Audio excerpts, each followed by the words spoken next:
Live with your mom because she's poor? No way.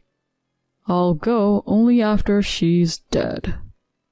As soon as I brought up the idea of living with my mom, my husband blurted out those words. I was so taken aback by his rejection that I couldn't say anything more. But 6 months later, I would throw those words right back at him. He would regret his refusal, his face pale with shock. My name is Eva. I'm 45 years old. I met my husband, Nathan, who's 2 years older than me, while working as a kitchen staff member at a hotel. At that time, he was front desk staff, but now he's a concierge. He was quite handsome, fluent in languages, and really cool.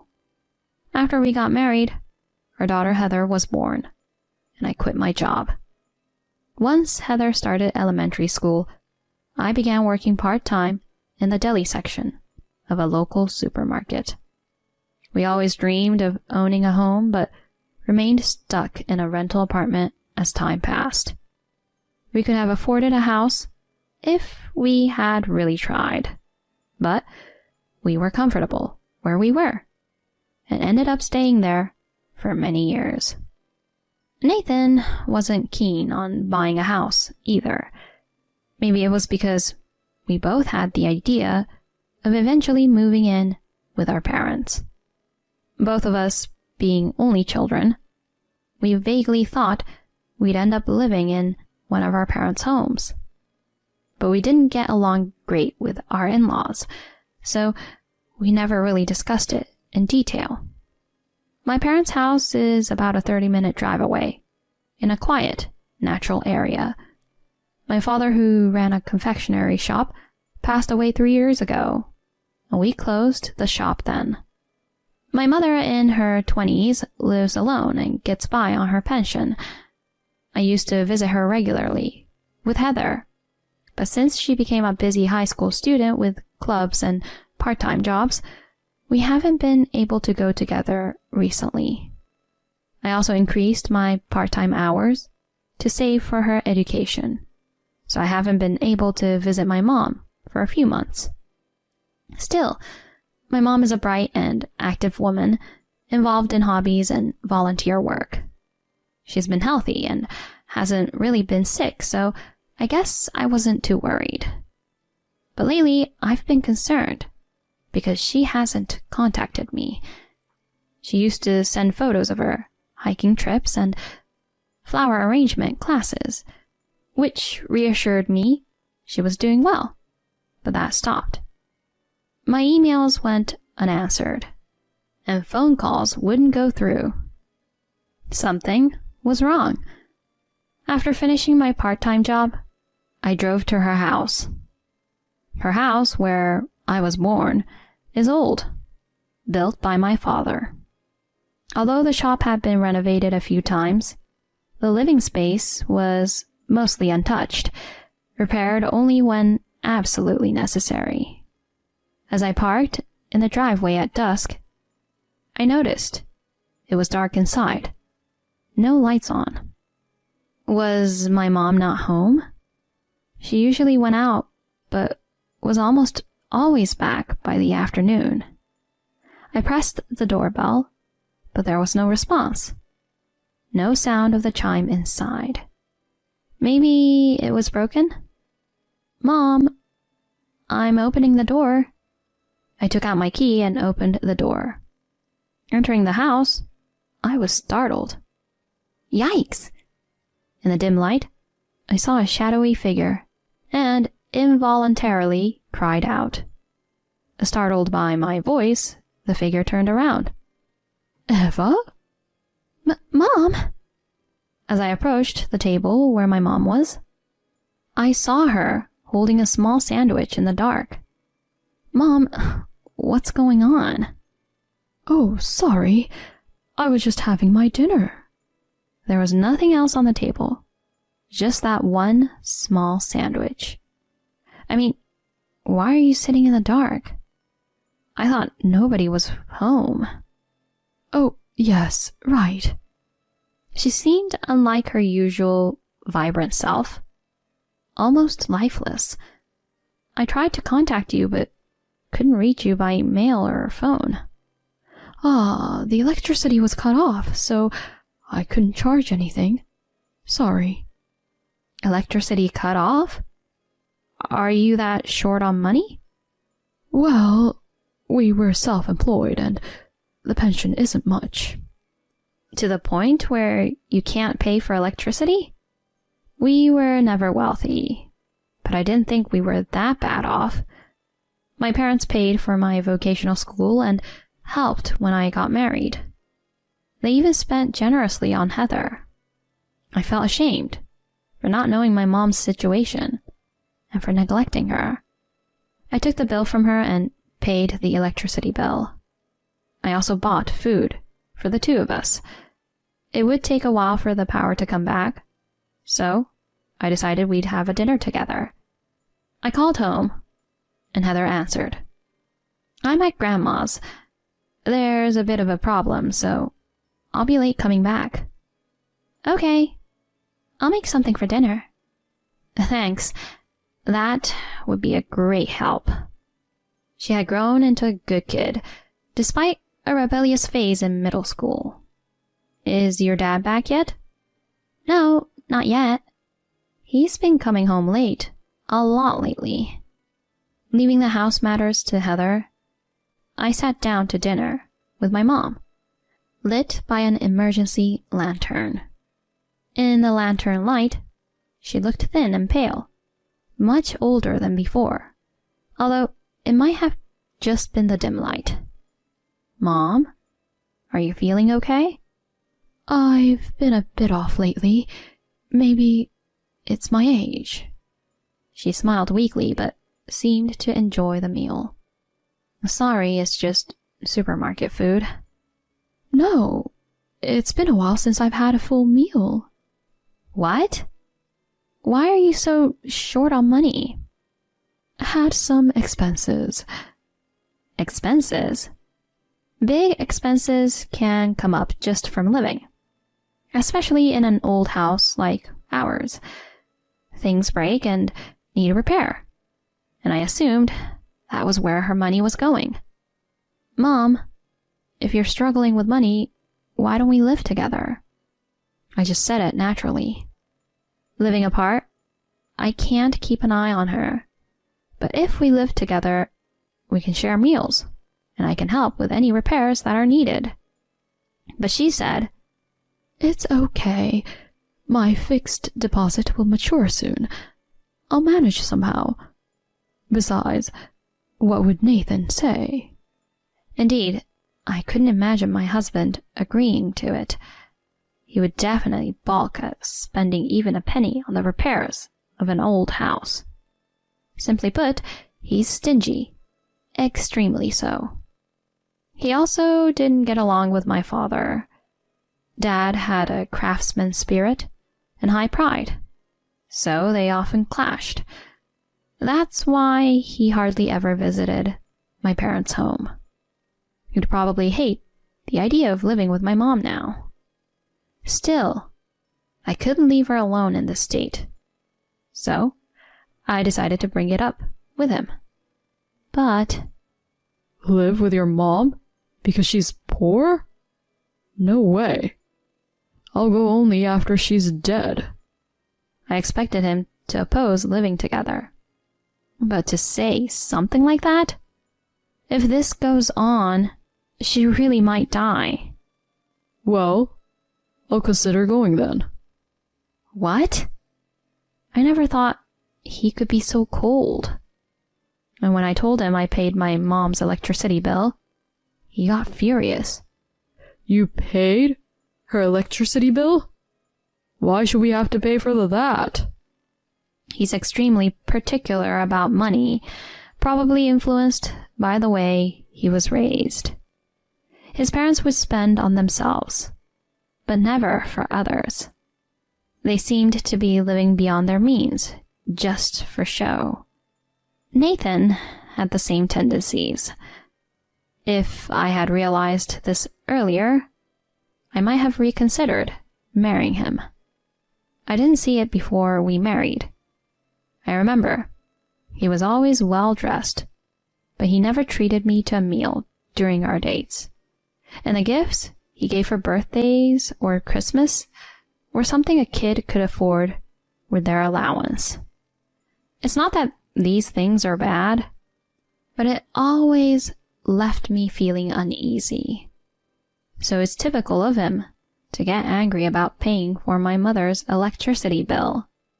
But how can I just leave my struggling mom alone? Why do we have to take care of her? What? Are you telling me I can't help my own mother? I owe her for raising me, and we should do some filial duties, right? She didn't raise me. Are you being serious? My parents helped us when we got married and when Heather was born. Have you forgotten their kindness? Your parents never helped us. I never asked for their help. If they couldn't afford it, they shouldn't have done it. It's their own fault if they can't manage their finances. You actually think that way about my parents? Anyway, it's got nothing to do with me. There's no use arguing with someone like him. Even though I knew it was futile, my frustration didn't go away. As always, my daughter was the one who could lift my spirits. She had been difficult during her teenage years, but now she's a great person to talk to. Mom, I feel bad for Grandma. She must have overheard my conversation with Nathan.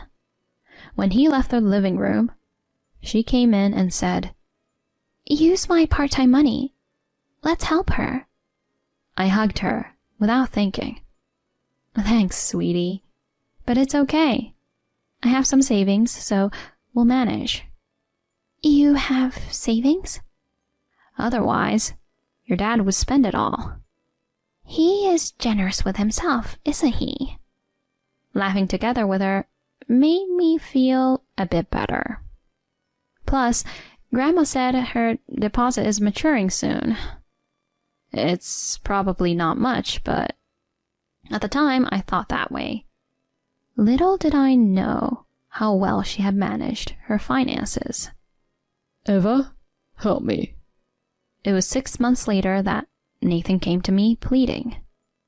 I had been visiting my mom regularly and helping her financially, and she was starting to recover. There was a reason why she had started to struggle with money, and it involved my husband. "What's up?" My parents are about to go bankrupt. I thought they were in deep debt. Their house and car never seemed to fit their means. I have to do something. Then do something. How can I? Why not? Where would I get that kind of money? You have personal savings, right? You barely give me any of your salary for living expenses, so I've been managing with my part-time income. You're saving the rest, aren't you? Well, it's just... Please, help me. You want our family to shoulder your parents' debts? Remember how angry you got when I paid my mom's electricity bill? I was wrong about that. Please, I'm begging you. Let's live with my parents. What? I'll just return your words to you. Huh? I'm just giving you back the words you said to me. What? Did I say something? What? You don't remember? I haven't forgotten a single word. So, what did I... Live with your mom because she's poor? No way. I'll go only after she's dead. What? That's what you said. Well, Do you remember now? No, You said it was her fault that she couldn't manage her finances. Why don't you go live with your parents alone? And what will you do? I'm going to live with Heather at my mom's place. What? I'm saying I'll live with my mom. Are we going to live separately?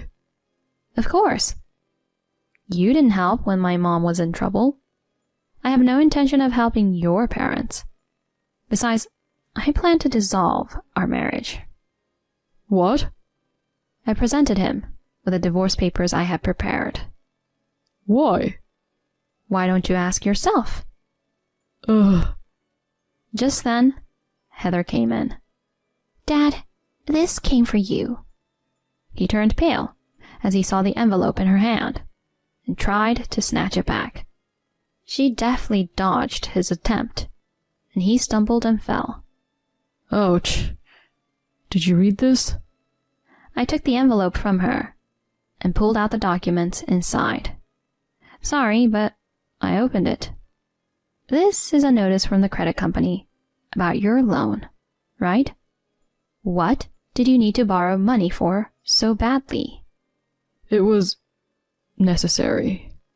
Necessary for what? Let me guess. You gambled it all away, didn't you? How did you... Heather saw you entering a casino several times on her way back from her part-time job. What? Not just that. Your computer history is full of online casinos and horse racing sites. Don't use my computer without permission. I needed it for research. You won't buy me one. You work, don't you? I don't make enough to buy a computer. I'm even buying what I need for school myself. We're living mostly on Mom's part-time income because you don't contribute. I couldn't ask Mom to buy me a computer. And to think you have been gambling away your money. Heather. Defeated by his daughter's words, his shoulders slumped. We both worked jobs without regular weekends, so we rarely had the same days off. He must have thought his gambling went unnoticed, but our daughter was one step ahead. She hadn't just stumbled upon his casino visits or computer history. She had been suspicious and investigated. His gambling addiction wasn't a recent development. When I checked his bank account, I saw his salary would be withdrawn almost immediately after deposit, leaving no balance. No wonder you weren't enthusiastic about buying a home. You can't get a loan with your own debts, let alone pay off your parents. But I don't want your parents borrowing money from my mother because you're broke. What? Your parents borrowed money from my mom. That's why she was struggling. They kept borrowing, saying your mom was sick and needed treatment. They told her not to tell us because it would worry us. My mom felt sorry for them and lent them money, planning to keep it secret. But when I said I was divorcing you and moving back home, she told me. What? Don't worry. The illness was a lie. They've borrowed so much they can't borrow from friends or relatives anymore and ended up going to my mom. When she went to ask for repayment, she was surprised to see your mom perfectly healthy. While they were pushing my mom into hardship, they continued living comfortably. It's unbelievable. I couldn't be part of such a family anymore, so I filed for divorce. I moved back to my mom's house with Heather. Nathan eventually moved out of our apartment and went back to his parents, taking up extra jobs alongside his main work to pay off his debts. After living beyond their means for so long, they must be struggling with a simpler lifestyle. As for my mother's fixed deposit, it matured. I was surprised at how much she had saved. Mom, you managed the money so well. I knew the pension wouldn't be enough and I didn't want to be a burden. I saved desperately. I thought Dad would be able to work longer, so that was a miscalculation. No, you did great. Thank you. We should be okay for a while. This money is yours to use freely. She handed me the passbook. I can't take advantage of my mom, but may I borrow some? I had made a decision. When I moved back home, I quit my job. But life goes on, and there are expenses, especially with Heather's education. I decided to renovate my dad's confectionery shop. I have a cooking license, and I used my experience from working in the supermarket deli to open a delicatessen. Initially, only a few locals and regulars of my dad's shop came, but gradually more customers came. The business did well, and it got busier. My mom and daughter helped sometimes. My mom fit right in as if it had always been her shop, which in a way it was. She enjoyed working, reminiscent of the past. I never thought I would take over my dad's shop. I can't make sweets like him, but I plan to offer deli items and sweets. It's nice to have a delicatessen like that, isn't it?